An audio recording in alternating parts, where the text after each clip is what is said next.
All right. Hey, everyone out there in internet world. This is Amy Bernier, and this is Amy Being Brave with ABB. Yes, we just got some technical stuff worked out, and I'm so happy to be here with my friend Artemis Rose. And today we are going to be talking about brave imperfections. So, Artemis, would you go ahead and introduce yourself, and then we'll dive in. Yeah, so thank you so much for having me on, Amy. It's such an honor, and it's such an honor to be talking about this today when I feel today has been one of those days where I've really been feeling imperfect and witnessing myself and just loving on myself of where I'm at. So, hi, everybody. I'm Artemis. First, I am a soul, and I am an imperfect human. And with that being said, I the stuff that I do, the roles that I'm here to play are, I'm a licensed marriage and family therapist and an embodiment mentor, coach, writer, creative, lover of life and nature and connection, and finishing up my doctorate in clinical psychology. And besides all that shebang and stuff, I'm passionate about embodied activism.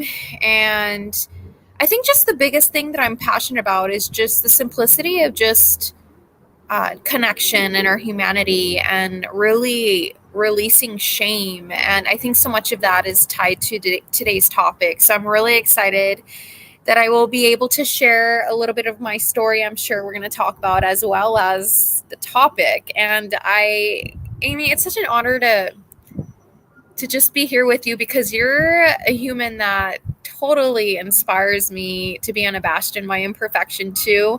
So thank you for this. My pleasure. My pleasure.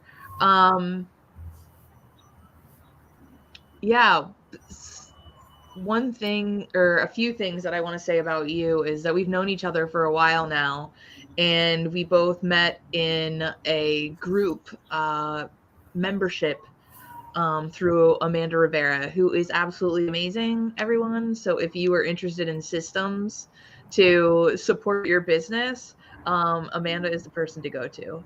And something that I really noticed about you is that you be in honor of where you are pretty much all the time. So you allow yourself to be imperfect. You allow yourself to be in rest. You allow yourself to be in inspiration and action. And in your presence, I know and am reminded to honor myself and others in their journey where they are right now. Wow, that's really potent medicine to receive. I really, really, really, really appreciate that. Because my mind today was trying to play tricks on me, which I wasn't listening to it. But yeah, today's just been been a beautiful day, and also it's been a day. So thank you for mirroring my soul and the truth of who I know I am and who I know everybody is. So thank you. Absolutely. And the first question, oh, I see our very first live guest last week, Rebecca French, is on watching us. Hello, Rebecca. We decided to keep going with I decided to keep going with the live, and I'm so happy to be doing it this way. Artemis, the very first question I ask guests when they're on the show is, what is your definition of being brave? Honesty and vulnerability. I think we become more brave, or, well, first of all, we already are brave. It's not something that we need to even become. I think it's a coming more out to our imperfection of who we are in the moment, because you're brave when you show up batshit scared, as brave as when you feel confident. Like, there's no definition. I think society, in general, the way we're socialized is courage and bravery is this state of confidence and believing you just got it all together, you got this. And really, it's not just about that. It's just about being honest and still showing up as you are. And I think when we show up as we are, we soften and we receive the truth. We receive spirit. We receive connection. And that helps soften the shame and allows ourselves to just be witnessed and seen as we are, in the truth of who we are and whatever truth that we're presenting. So that to me is being brave. Absolutely. One side note, you're really dark in the frame. Like I can't I see your know. I know. That's what I was noticing too. I just want to make sure that if it's possible that we can clearly see you. And if not, we'll just totally go with this. It's okay. I just want, if we have the option, I would love for everyone to see. Let me see if there's a way. Is there another way? I kind of wanted to get on, leave my laptop and get on my phone. Go Is do that a it. possibility? Nope, I'll Okay, hang here. You bop off and then bop back on and we'll perfect. Okay, I'll talk. be right back. Under All right, everybody. So I see Ryan Morris is here, Hugh Jacobson, Rebecca French.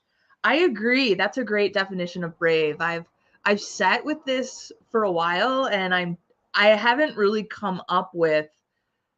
It's like from a moment to moment, depending upon where I am in my journey, what my definition of brave is. Um, and I'm curious, for those of you watching, what is your definition of brave? I very much am in agreement with Artemis that being brave is how we show up. It's who we are. It's who we're being. Um, and in some points of time, that bravery looks like feeling the fear and doing it anyway. And sometimes, being brave is being confident and showing up as the badass that you are. I don't think it needs to be, like, oh, well, this is brave and everything else is not. Like, it's the more of an inclusive definition of brave rather than an exclusive definition of brave. All right, here she is. There you are. Yay. So Rebecca says, yep, no single definition of brave. I was saying when you popped off, that like every person has their definition of being brave. And in fact, some people have really been inspired by that question and have looked up the definition in the dictionary. And, if we have Nick on, I know he'll tell us the etymology of it because he's obsessed with words. And what you've brought forward, that I feel like it's the very first time in this series of conversations where it's a state of being. It just is It's who you are. who you are. Just like the truth of who you are, I am, everybody is. It's truth, it's spirit. And when we're in that state of being, it's just we're everything, right? We're love, we're compassion, we're joy, we're forgiveness. But it's the duality of honoring still our humanity, right? And however way we're showing up. Whether it's fear, because you could be super brave. I know there have been plenty of times where I've showed up in doubt in certain moments with what I was creating or what I was saying, but I just showed up. And that was probably one of the most brave, even if I didn't think I was being brave, but reflecting back, it's like I didn't feel brave, but like I showed up as how I am, right? So yeah, and that's what I've noticed is as I've gone on this journey of being brave and then inviting others into a conversation about being brave, so many people are like, well, but I don't feel brave. I never felt brave. I actually felt pretty scared. And then I realized in order to deem yourself brave, you have to be willing to give yourself some credit. You have to be willing to say, I did that. Own it. Own your power. Like, be like, yeah, I did it. I was afraid, whether it's from, you know, moving across the country, sleeping in your car, or if it's even saying like, no, I don't like that. Like, I don't like that, and setting a boundary, or even just declaring a preference. Depending upon where you are in your life and what your relationships look like and what your job looks like and all of these things, bravery is a moment to me. Bravery is a moment to moment experience of choice for yourself, Totally. choosing you. I also love that you're stressing the importance of celebrating our strengths, because I know with a lot of clients that I work with, and a lot of stuff that I've struggled a lot over the years, right, as being like a high performer or somebody who really wants to be their best self and all those things, is not giving yourself enough credit, not giving yourself enough space to celebrate your strengths, right? Because your mind is usually thinking about the next thing that you need to fix or solve or whatever, you know. And I think Oh yeah. a lot of that too is like our nervous system dysregulation, and also I want to acknowledge the larger systemic issues, right, of whatever resources you have access to, whatever systems of oppression to, that are also kind of impacting our ability to actually feel more supported and resourced. Because I think also the state of honoring our power is being resourced within ourselves, but also resourced by having resources around us. So I think a lot of the times too, and this is just my opinion, of course. See, this is where I've shifted a lot, and I'll speak from my experiences. I used to think, being confident was this active, like, I need to be confident. And so I would show up in the world, and I can still be mindful at times because I don't want to say I'm absolved of that. But, like, if my nervous system was dysregulated and, like, I was more in a flighty mode, I'd be, like, wanting to prove myself more and, like, pushing myself to, like, be calm, be brave, fail, Bam. right? But I would oscillate to the other end. Pump it out. Force it. You know, Right? like, ugh. But then my nervous system, when it would be dysregulated, I'd just be like, oh my gosh, I do not feel those things. And that's not to say I still sometimes don't have my moments where I feel, like I said, I feel these feels. But I think there's coming back to the truth of who we are and our power and our center and our beingness, there's a sense of softening and a gentleness and allowance and acceptance of ourselves, that we're not in resistance to either our humanity or to the truth of who we are.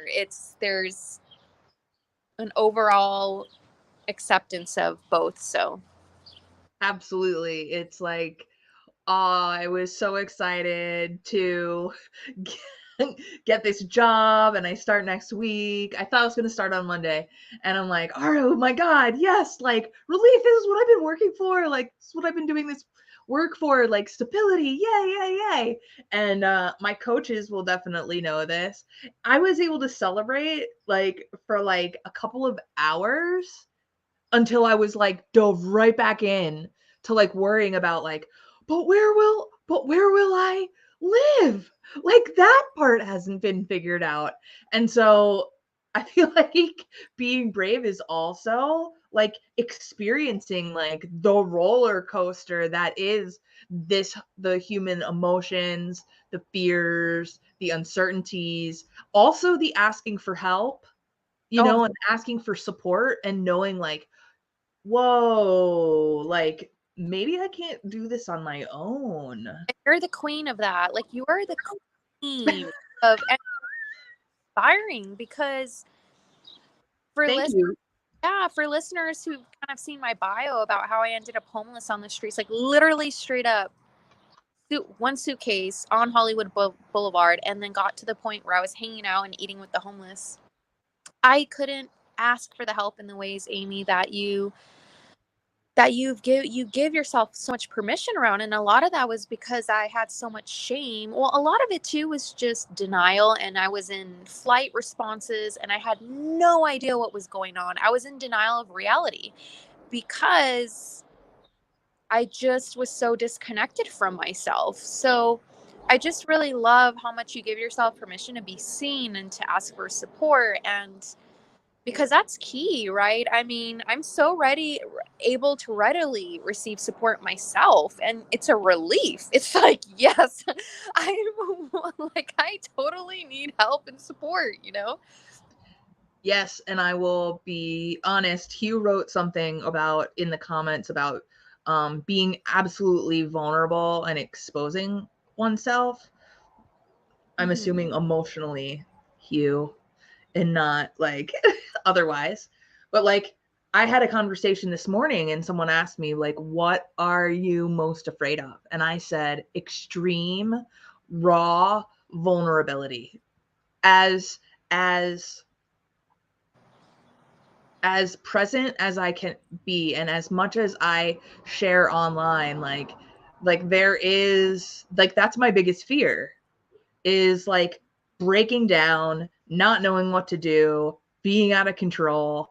And I feel like I've come so close to that like edge, you know, over the especially over like the last 6 months, but like it really helps, it scares me to go there.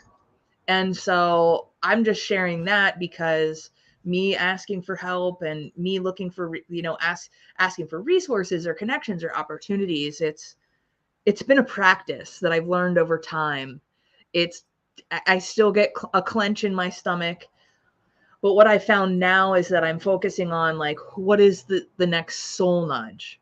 Yeah, no physical exposing, says Ryan. Ryan and I, we we have a very similar sort of middle school humor fun thing going on. So yeah, that is my biggest fear is like as much as I articulate the fear, it's like, but I'm also at this simultaneously afraid that people will find out how truly afraid I am, if that makes sense. And Like, here's the thing, though, is that we're all walking around afraid to some degree. Like that is more that we get really in our bodies.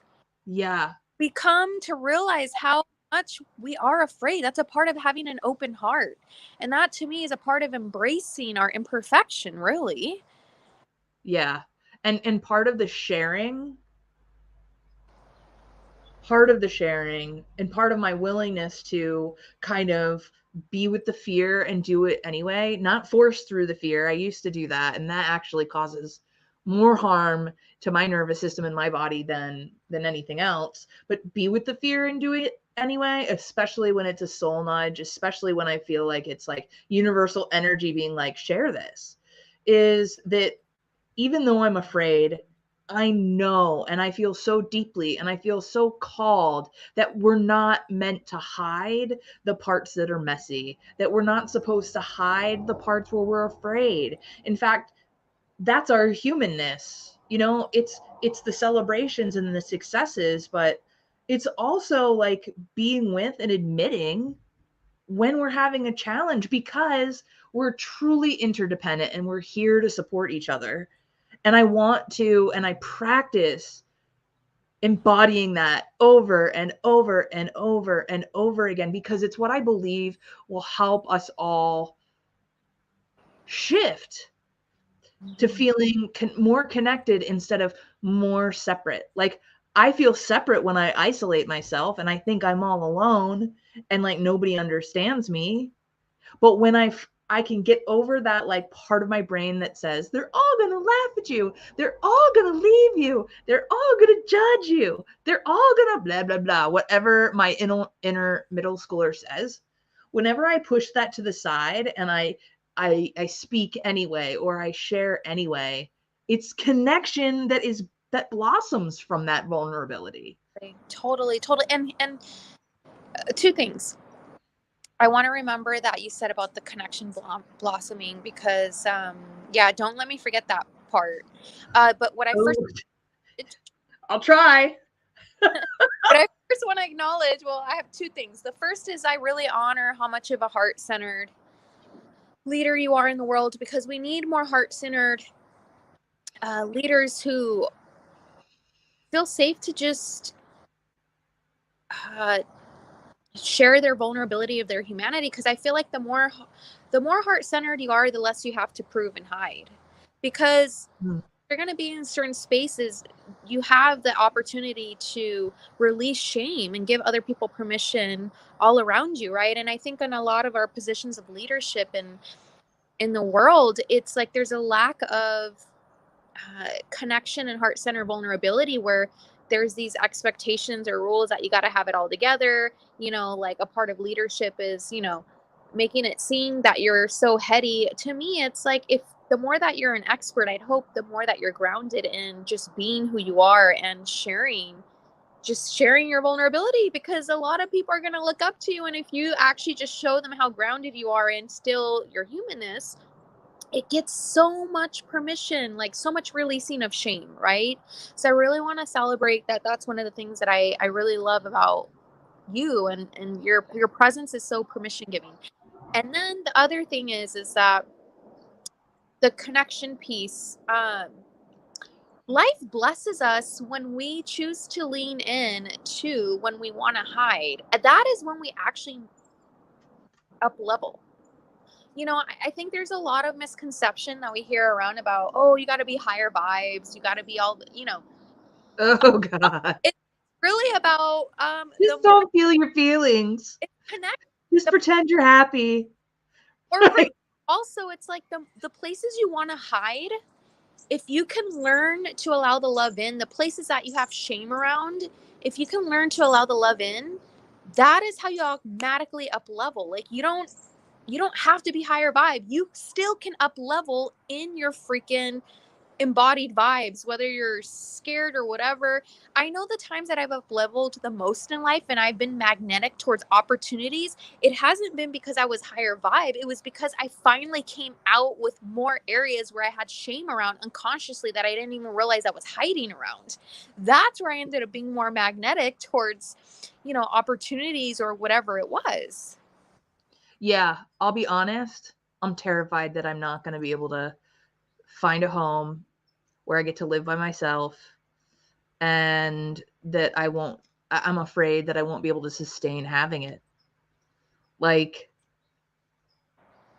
I know there's a knowingness in my body, in my being, that says you can have this and you can have this, and you don't have to sacrifice yourself. You don't have to, exhaust yourself by having 5 jobs or whatever. And the interesting thing is that's so ingrained in me that the hustle and grind is like how you do that. Getting this full-time job, I have fears around that, and being like, oh, like, I'm afraid I'll go back to being like the overachieving people pleaser. That's the fear. But what an awesome opportunity for me to show up as me, 6 years after leaving teaching, and just being me, the me I know myself to be, with all of the lessons under my belt.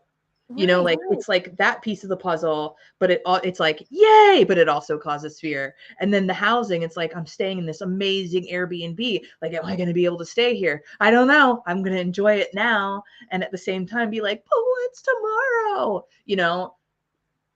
And I'm sharing this because it's real, it's human, and it kind of ties into like that conversation about home and money and jobs actually ties into your story that I would love for you to share, if you don't mind. Yeah. What was the beginning for you? The beginning of what were you experiencing when you realized, like, I have to do something different? or where's the beginning of your story? Where's the what? The beginning of your story So, of being brave. okay, so I would say, so my awakening story started about 11 years ago, 12 years ago. I was hospitalized from a lot of drug usage and all that. I can't, and I got to a place where I was repeating a lot of patterns, I just knew I needed to break the cycle in the family. So that was kind of what catapulted me on this journey of of crying out to God and to the universe, and that's how I was introduced to yoga and all these things, right? Like all this wellness stuff. But it was actually probably in a couple of years later, I would say probably like 4 or 5 years later, that I finally, like, my heroine's journey actually started, because I met the mentor who would then actually, it would lead to me walking away from a lot of stuff, because once I hit this rock bottom, I mean I was young, and I'm still am young, obviously, but when I was 20, that's when I was hospitalized and I hit my rock bottom. And I started asking the questions, who am I? Like, what do I want to, like, what is my purpose? And that led me on the path to being a therapist. So I was learning all these things, right? Like doing yoga, learning about learning therapy, doing some of my own therapy, but not as deep with the heavy of the, like, more of the trauma healing. So anyways, in Sacramento, when I was in my doctorate program for MFT, for marriage and family therapy, I had this mentor who was also a well successful therapist in the field up there. He took me under his wing and he started kind of doing therapy on me. And at this time I was like, you're completely hustling, working 2 internship sites, doing my doctorate program, doing all the things around research and like all the things. And I remember my days were like 13-hour days of just going and going and going, right? And a lot of days I would be paralyzed with my anxiety, where I would have certain days where I would also just be like shut down and like overthinking and like, I don't know what decision to make. Like I was just so, and Yep. I'm right. very familiar with both of those Right. modes of being. So, but he was the catalyst, because he saw I was a truth seeker and I was doing a lot of yoga and I was drinking my green juice. I was like doing all the things like on the outside, the doing aspect, right? Like doing yoga, just doing instead of more of the integrated embodiment, right? So Sure. Well, you took your approach of hustling I made it and into you applied it to spirituality and exactly activities. I totally get that. Yep. performance. Exactly. So what ended up happening is he made me realize that yeah, I wasn't happy in my life. I thought I was happy. Like, I mean, I thought I was happy, but then I realized that I was kind of outsourcing my power still in my relationship at the time, which was, codependent, and I mean, it was great with what I needed, but I also, yeah, there were aspects of it, and just basing so much of my identity off of work and being a therapist and um, education and success and all these things. I had the good heart intention of like wanting to do good, but I was also still really giving all these external things more value instead of my own embodiment of my own body and listening to my body and listening to my truth. So, anyways, within a couple, within some, And let's acknowledge that that we have to start somewhere oh, when we're totally. trying to shift and do better for ourselves, because I very much hear my own story in what you're saying. So one, like, some oftentimes, like, the first part of learning is trying new things and doing things, out here, For sure. so I don't want to take away like the powerful choice that you made in order to shift those things. Well, and also all those things, and this is something that I do remind myself and I remind clients, is that our survival responses, there's nothing wrong with them either. It's not, it's just a way we grew up in the world of survivalism. So all those choices and everything that I was working towards, it was what I needed at the time, because I didn't feel safe and I needed to feel safe. And that is how I participated in it. And there's nothing wrong with that still. So yeah, I appreciate you slowing me down there, because I really don't want to make it into like any shaming or any of that. But what ended up happening was just, I got real that I needed to leave my relationship. I got real that I needed to leave the doctorate program, because I realized how burned out I was and nothing was flowing anymore. The doors were closing in my life. It was as if I was ready to to venture out into the unknown. But what happened was it was too much change all at once. Now reflecting back, leaving my 9-year relationship, leaving my doctorate program, then experiencing like internship loss, and then questioning whether I wanted to be a therapist anymore.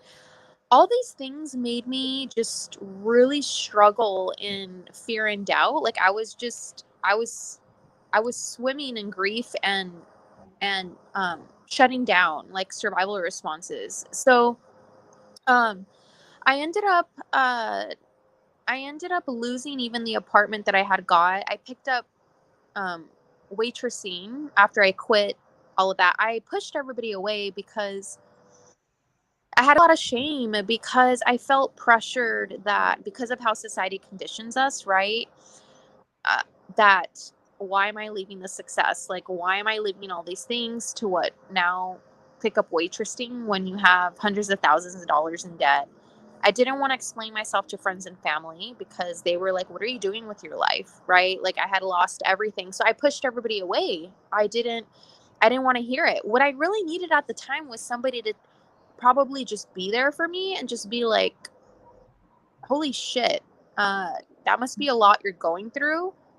What was the catalyst for the choosing to leave, to kind of like just stop all the things? Well, it was like I said, it was working with this mentor. I mean, I experienced my mystical spiritual awakening like in 2011. Like it was a very spiritual experience, um, with the Kundalini activation or whatever you want to call it. And I feel like what ended up happening when my mentor came into the picture, it was as if my unconscious, like to I was ready for my old life to crumble. But I did it too quickly. Because I ended up pushing my mentor away too. Like and mind you, at this time, I had depended on my ex to financially, because I was going to school and internships and all these things. So I had never really had known how to really care for myself financially. So to venture out and to lose everything, that's also why I lost everything, because I was so mentally unstable. I couldn't even look at the bills and pay the bills either. And I shut down and froze because of the amount of financial debt, right? Which I'm sure many people can resonate with. When you have financial hardship, it can really severely impact depression, right? So, Absolutely. yeah. So, all of all of this change happened within a couple of months. I literally lost, what ended up happening with therapy, what I think is I was so burnt out from the breakup, the leaving the doctorate program, which by the way, I grieved the doctorate program. Like it was a straight up breakup because that was my whole life. I was a student. So it wasn't just leaving these things. I think too, we don't talk enough about how grief isn't just when someone passes away. Grief is a way of living, of transition, of life. So whether you've lost someone, or you've lost a job, or you've lost a part of your identity, or it's all grief. And I think it was just way too much change for me, that I got into this flight response of the case of the fuck it's unconsciously. So I didn't probably make decisions in a grounded way with leaving therapy. I was just like, I don't even know if I want to do therapy anymore, because I was so burnt out. So I was like, I'm just going to quit it. Well, if you think about it, like if you're overtired, you're like overwhelmed. I know that one of my responses when I'm like overwhelmed is or when I'm transitioning from like, you know, one realization to another, there can come a time when like everything feels really sensitive. Like my eyes are sensitive to light and my ears are sensitive to sound and my skin is sensitive to touch.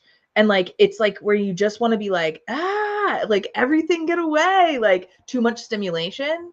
And you describing like you doing all of these things and then like realizing that like maybe this isn't it, or I don't know what this is. to me, it almost sounds like oh, it's too much. I can't do any of it. So you just push it all away. It makes so much sense though, because of the enormity of what you were taking on, and then realizing like, what am I doing? It makes total sense that you would just be like, all right, reassessing, wiping the slate clean. Totally. And I also told myself this narrative that I was on this spiritual journey of releasing attachment to everything, right? Because I had consumed so much spirituality material about releasing all your attachments to everything, to materialistic things, to money, to everything for identity. So for me, it was a badge of honor. And this is the story that I was telling people and myself. Well, I'm just releasing attachment to everything, And that was the story I told myself. And I believed that. And do I still believe that? Yes, I do believe that having experienced that deep of loss of all the safety bandages really stripped me bare, raw, and naked. And at the same time, though, it was so interwoven with my trauma that I think a lot of spiritual bypassing happened. Not bypassing, but I think spiritual perfectionism, of where it's like so much of my unprocessed trauma involved me really wanting to try so hard to be perfect, spiritually perfect. And so it was the idea that we need to do something more or do something different in order to be whole. Exactly. And I think now kind of reflecting back, there's ways that I could have left. I mean, obviously my story is my story, and I'm now thankful that I was able to experience that. But now reflecting back, I think there could have been ways of more slower changes I could have made to have been more supported, right? Where I wouldn't have collapsed. That's what happened is I collapsed. I lost place. I started, well, I did get chosen for this reality show, and that's a part of my story of how I ended up in Hollywood.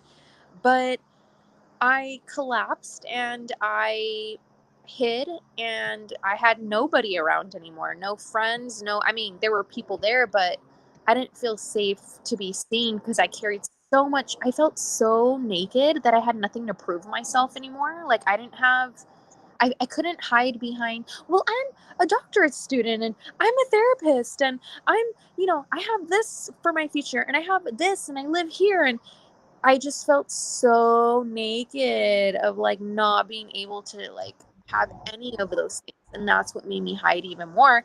And also that's why I ran to Hollywood for this opportunity I kind of hid behind it because it was this way to masquerade and be in denial of what was happening in my reality. Yeah. And focus on, oh my gosh, I got chosen for a reality show and oh my gosh, like I can't wait, like I'm going to be, I don't know, I'm bless my heart, but just like I'm going to be famous and I want to be famous and all these things, Yeah, there's so many layers. And I probably should with listeners too a little bit about the show. So I got chosen for this reality show all about, it was called The Goddess Empowered, and they were going to choose 15 women, it might have been less, or 12 from globally around the world. Women all around the world applied, and I knew I was going to get it because I got woken up at 1:11 in the morning, and Amanda actually, who Amy mentioned in the beginning of how Amy and I met, she actually passed me the opportunity because I was in one of her original groups from, I think it was Millennial New Thought Leaders that she had 6 years ago. And this is when, here's another thing why I left everything. And I forgot this, y'all.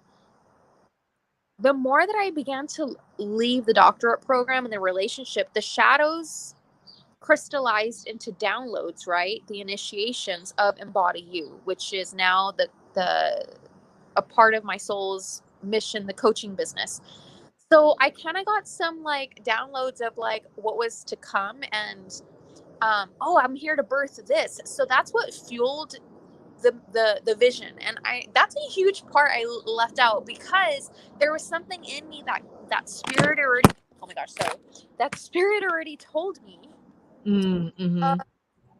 of of what I was here to create, or what I was here to birth. That's why I took the risk to leave all these things, and I kept at it too. And that's also why I protected myself from many people, because I knew in my heart, I'm like, I might look crazy to everybody, but I knew in my heart that there was something greater than myself, and there was a reason why I was on this journey, because spirit had given me a vision and just clarity around that. So back to the reality show, I got chosen for it. And so that's why I left everything, was to start this business, EmbodyU. It was 6 years ago. And I started kind of getting into a little bit of the coaching scene, networking and all that. And I got chosen for this reality show, and I ended up on the red carpet. But that's when it fell hard. Behind closed doors, I was swimming in grief with all this stuff, that I actually developed an eating disorder. Okay. Prior to that, I had all these control issues around eating, but I actually started purging because I felt out of control with my whole life. So the amount of shame, oh my gosh, you all. And this is a book that I'm writing, all in the story, but I'm on the red carpet. I'm all vouching that I'm a self-love coach. And then behind closed doors, by myself with no money, no food, I'm purging and just eating like peanut butter, because that's all that I really have, and I have no one to talk to. What led me though to breaking down again for the second time was, it got to the point, like, I didn't have the part-time job that I tried to pick up left there with grief. I didn't have any money left, and I ended up on the streets. And at the Roosevelt Hotel, I broke down. You know that place, Amy, that you said you're afraid to go to, where it's just so vulnerable? Like that. That one.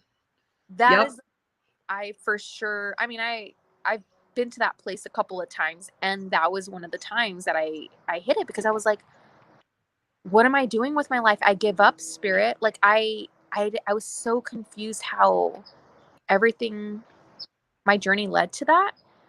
I was also in denial that I was running from everything still. I was in fantasy land. Like I literally had no idea what was going on. So yeah, what ended up happening is once I hit that rock bottom and I cried out and I collapsed, then I got the nudge. I finally heard the nudge to reach out to this friend who was driving down from Sacramento to LA. Her husband had he's a part of the military, so he had some sort of military ball. Meanwhile, she's been hearing stories of how I'm doing great, like everything's great, because that's the story I was telling everybody. I say, hey, let's hang out. Are you in LA? She comes and she picks me up. And then I lay it on her. I don't have anywhere to live. Like I came out with the truth. Bless her heart and soul. She has her own, she's a therapist. I met her in my doctorate programs. She has a nonprofit treating around trauma. So if I landed in the best hands and the best family, because she took me in and you're not leaving anywhere. And I stayed with them for a couple of months. Mind you, I had so much shame because I had nothing, that I tried to run. My flight pattern had me try to run from. I just want to sit for a second and just acknowledge that, like, there is a lot of shame. Like, and I've had it and have it too. Like, it's like, well, why isn't it working out? And I'm, doing all of the things, and I'm supposed to be, taking better care of myself. And at the same time, I have this massive dream, and the only way to do it is to not do things the way I used to do it, So I just want to acknowledge that it's real, and that it's a visceral experience, and it can really dominate your behavior. and have you hiding things and being too afraid to share. Too afraid to share. Oh yeah. You know? Like, so anybody listening, if you are like, well, I don't understand why so and so isn't talking to me or something like that, especially if there's somebody that always seemed to have it together, just know that there's likely, you know, a high probability that person is feeling like a fraud and feeling like they can't show up as anything else but I have it together. So you can reach out to people and ask them if they're okay, you know, and Yeah. just remind them that you're there, because shame is a killer. It will kill it kills people. You know. It does. It really does. I just want to, one thing I will end on this part of the story though is, even when I landed at this friend's place and she was safe, they had to not hold me down, but they got her and her husband had to hug me because there were a couple of times I wanted to leave her place and I had nowhere to go. I didn't have anything. And I cried. I was like, because my brain, that's another thing with shame and homelessness, is your brain also can go to mistrusting people. Like, I even safe people like her, my brain was just like, no, they're trying to manipulate me, or no, like I can't receive this, or no, any of these things. My brain was just going. And I think of the sacredness of this friend having to hold me and her husband too. And they're like, you're wanted here. Like, you don't need to leave. And I think about just, wow, I was so freaking guided and blessed in that moment, right? Yeah. I just can't. Yeah, that friend is I actually just connected with her earlier today, and speaking about her again, I love her so much. And I think that's been one of the beautiful parts of this journey for me is it hasn't been about doing the therapy again, like being a therapist again, or starting even EmbodyU again, or being in my doctorate program again. For me, the beauty of this journey has been the amount of humbling of my humanity, of my imperfection, of how fucking loved I have been, and I still am in my imperfection. The simplicity of that. I think that to me is the most grounding, sacred, devotional truths that I value, and that in my heart is just, that is what's important. I've had so many people, and I'm sure you resonate, Amy, who have helped me out. When I have another story too, shortly I lived in a sober living, even though I had the eating disorder issues, nothing on my back, no clothes.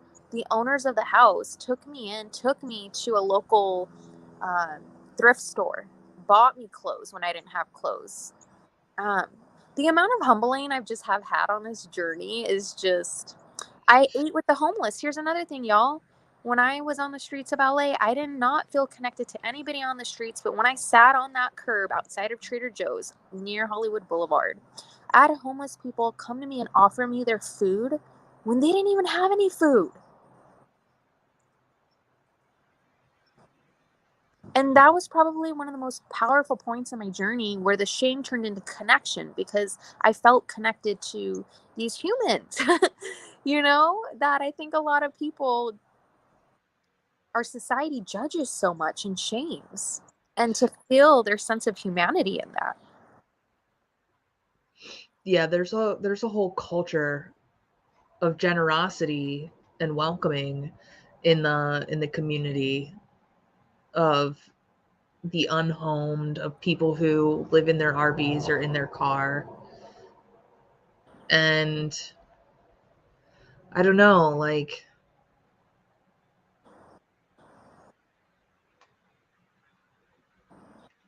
how are we missing that? I guess that's another question, another conversation for another day. But it's so easy to disconnect in doing things the mainstream way.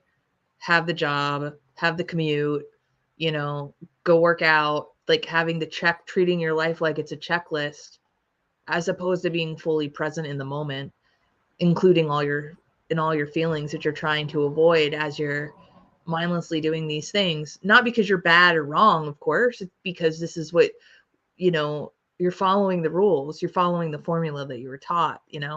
And I love that you're bringing this up, because one of the big things on this journey too, I could have gotten a 9 to 5 when I was going back to that, right? Which is there's nothing wrong with that, but I needed rest during this part of the journey, like during the grief process, right, of my old life crumbling. So we need And I'm more. going back to one. Yeah, but It feels weird. I and, won't lie. Yeah, I believe you. And also I believe in your ability to still find spaces to pause, to still value your connection, to trust your experience, right? To, and you have supportive people around you. Well, You know, and to trust that it's all part of it. it is. It's all part of the learning, all part of the growing, all part of the leadership, all part of the, the journey, the being brave journey, Yeah. Yeah. And and sometimes, right, we're given experiences, polarizing experiences, to have a new integrated re-experience of it, right? Because sometimes I know for me, if I have a specific judgment of a certain experience, sometimes I got to re-experience it. I'm like, Oh, shit. right? Here's the thing. Here's the thing, though, is that I believe we need more spaces of rest and recovery for this authentic journey, because I think about how many people like me, like you, Amy, and other people and listeners, if you're, tapped into this, how many of us just need more spaces of reprieve, to just feel, to not have to worry about our basic needs, but we're doing the work, and to not Yeah. pressure, because that's why I fell so hard, is because of that pressure that I felt. Yeah. Yeah. It reminds me of when I left teaching, and up until that point, it was, I was on the, the doing train too. And I was still, doing mindfulness and yoga and all of these things. It's, maybe doing less is like, maybe being more present with less is better than doing more and getting more done. Totally. And being aware of how you're feeling in your body really will guide you to know when you need to pause and when you need to slow down. Totally. Yeah. Well, and sometimes too, even if you have less that you're doing, it could still be a challenge to pause and to be in your body, right? Like, I'm just Yeah. going to parent today was just kind of it was a little funky day for me, where I wasn't able to get as much done, and it was a little more challenging for me to surrender to probably caring for myself more extra. I mean, I cared for myself today, but I also had these things that I wanted to still get done. I didn't have a very busy day, but I had a call earlier around, what was it? It started at 3:30, and the woman had us really drop into our bodies, really drop into our center, right? And I was like, oh, I feel the grief. Like, I can feel my heart feels tender. I can feel, now I understand why I was a little funky, and like deepening into my surrender of even more caring for myself, right? Yeah. Yeah. I have been having grief today too.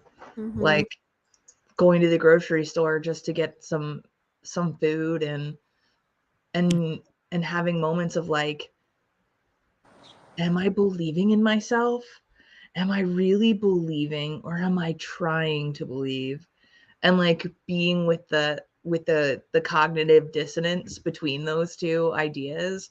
I'm just like, I don't, the tears just came driving in the car on the way back, to be here for our conversation. And I'm just like, all right, I don't need to know the why all the time. Sometimes I just need to fucking be like, this is how I'm feeling right now, you know, and just let that be what is. Oh my gosh, I resonate. Yeah, it's definitely, my mind was just like, but actually, when I softened into my grief right before the grief, it was like, I feel like a failure. I didn't know why, but actually, I didn't really get into the storyline of it, but I did. I was like, I feel like a failure. I mean, I know that's bullshit, but that was just how I was feeling in the moment. That's okay. I feel like a failure too. It's okay. Are you even succeeding if you don't feel like you're a failure? Like, some of the time, like, because to even put yourself out there with an idea, and really feel tied to it and excited about it, it's still all risky. Like, there's risky in the sense that our minds are telling us the story of, I don't know how people will respond to this, it's putting your heart, like taking your heart and being like, here you go, like here's this piece of my heart that I'm putting out there. And when people do that from a really genuine place, what I notice is that, like, others, like, flock. And I can't really say it from my own point of view, like in my own story, because I don't quite have that objective, like, outside observer of the whole thing point of view yet. But what I notice is that when people put their heart on the line, when people put passion and love and their soul into what they're doing, it's true artistry and creativity, and other people are affected by that. Like, when we open our hearts, other people's hearts open too, whether they show it or not. And we're craving that. We're craving that from one another. And I'm happy to be able to be here with you, creating some of that right now. Oh yes, my sister. I feel like you and I have some magic to create around this, because I feel very aligned with you in how you value authenticity and rawness, because I think sometimes no, I don't want to say embodiments, it's just maybe self-development, or just in general spaces, it can get, sometimes I think it gets so, like, full of shit. Man, like, well, I'm over here being human while y'all are still being like, that's cool, that's your lane, but I want the simplicity of just fucking just being who I am and showing up as I am, because I'm chill with that. Like, that's enough. Like, that's enough. And just celebrating. When authenticity is used as, like, a tool for, like, yo, I'm going to be authentic with you right now. Like, I just got to tell you because you're not going to know. Like, when it's used as a tool to, like, market to clients and shit, it's like, I don't think you even know what that word means, son. Like, you don't announce to the world that you're being authentic when you're being authentic. You just show up and you be you. And then amazing things happen. If you have to fucking announce shit, you're not doing it. Like, the coaching industry, really, I have some inappropriate words to say to the coaching industry, because there's so much manipulation, and that's not who we show up as. And I'm sad that it's kind of like the empty coaching, where you don't actually get shifted, you don't actually become more self-empowered. Like, it's just, I feel like people are like, well, why am I not there yet? And their coach is like, well, just buy another program. Well, that's when we're gonna get you there. Yeah. What? No. I think one of the powerful ways that I like to work with clients is also showing a lot of humanity, because there's so much, it's a relationship, right? When you're connecting with clients, and that is so much in connection in a relationship. Shame can be released when there's a sharing of vulnerability and intimacy in that. I mean, obviously I'm not saying I make it about me, right? But there's so much permission giving when you just, I mean, there's just a lot in being who we are, right? I mean, we are the medicine. We are the medicine. And one other thing I wanted to share is about this journey, what trips me the fuck out is I remember starting off on my authenticity journey with learning about Brene Brown, and then all of a sudden like years ago, right? And then I got into all this like more complicated like spirituality shit that I started making it more complicated. And now that I'm like way more grounded in embodiment and who I am, it's come back to simplicity. Just the simplicity of authenticity. I don't know. That's just been my journey. Like I thought it's crazy. I thought I needed more. I needed to do more. I thought I needed to become more. I thought I needed to be more spiritual. I thought I needed to be more. Thank you, Brian. And now it's like, oh my gosh, I've always been me. It's just to keep coming out to myself over and over and over. Yeah, and it's our brain that makes things complicated. It's our brain that thinks that it can't possibly be easy. But when we tap into our heart and our body, when we follow that, is it funny? I got jelly beans at the grocery store today because my inner child was like, jelly bellies. So welcome to my inner child support of jelly bellies. I don't want like the sour tapes. I used to hate that like buttered popcorn one. And I don't know if it's because I'm a grown-up now or what, but it actually didn't gross me out so much this time. But no, I think it's our brain that tries to make it complicated. When we tap into our body or our knowingness, a simple yes or no. That is true. And also though, I think it's the leaderships in general we have out in the world and the lack of resource, like all these other factors, right? And I know you know this because because I think about how many times if certain material I read or people that I was learning from, if they also just were a little more authentic, it would have also helped release the shame too of feeling like, that I don't know. Yeah. So I believe that like authenticity is a journey. And who I was being a handful of years ago, or actually multiple handfuls, because I guess I'm 44 now. Who I was being was myself as best as I could be at that point, with what I knew. Totally. And then every year, every lesson, every experience, it's like, oh, maybe it's not so complicated. It's not. It gets to be simple. Like it's way more simple. It's just so simple. Well, and that's our inner nature, right? Nature's simple. It is. And we're actually over our hour right now, which is totally fine. I would love to ask you the question as we start to wrap up.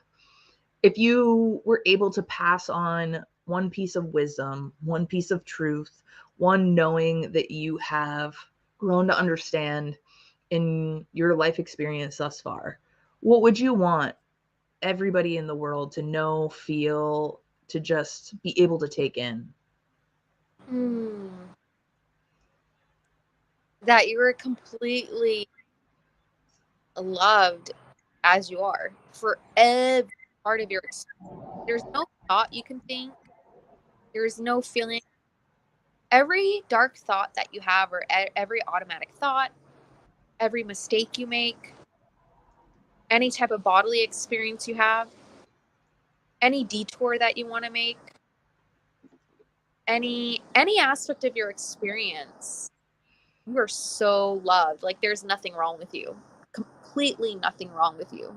even the parts of you that you think there's something wrong with you. There's nothing wrong even in that. That is to me embracing your imperfection and embracing it all is even embracing when you have a tough time embracing your imperfection. Beautiful. Thank you so much for sharing that. Yeah. And for those that are watching or listening, that are hearing your story and hearing your share, and they're like, I want to get more of Artemis. Like, how do I connect with her?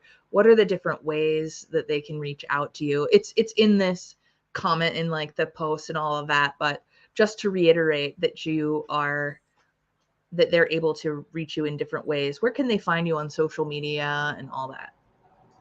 Thank you for that. I just also share, as I was just like witnessing you share, feel your voice and just entranced in being connected to you. You're very soothing for my spirit. So thank you for being you. I also want some candy now. Like you've totally I'm trying to keep myself from eating them, but now that you said candy, I'm giving myself permission. Have to get when I see you soon. We will. Yeah, so you can find me on Instagram at embody, EMBODY, the letter U, WHOLE. You can find me on Artemis Rose on Facebook. I do have a free masterclass called Embracing Your Imperfections. So if it's something that you would like to access, you can find me on Facebook or Instagram and just DM me and we will get it your way. Or it's also on my link on the Linktree link that is uploaded on this podcast episode and also on my Instagram page. So awesome.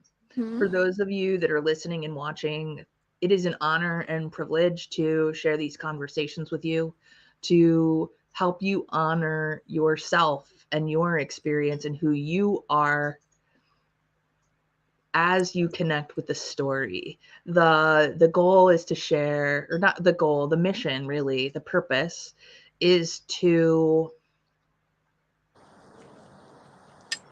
allow you to see yourself more fully as you are witnessing and being with the story and the conversation that we are having now. So if you have any aha moments, if you're enjoying this podcast, go ahead and like, love, share, tag people that you feel would really enjoy this conversation. I'm going to continue doing lives on Fridays at 5 p.m. Pacific Standard Time. So catch us here. Also, this podcast is able to sustain itself through donations, through fundraising, through the selling of t-shirts that say Being Brave is the New Perfect and Say Yes to You. So if you're interested in giving back to this work, there are multiple links on this post that you can check out. The biggest gift you can give us is your love and your support and your listening and your watching. And until next time, I see you, I believe in you, and I love you. And don't forget to be brave and say yes to you, all the parts of you. Bye, everybody. bye.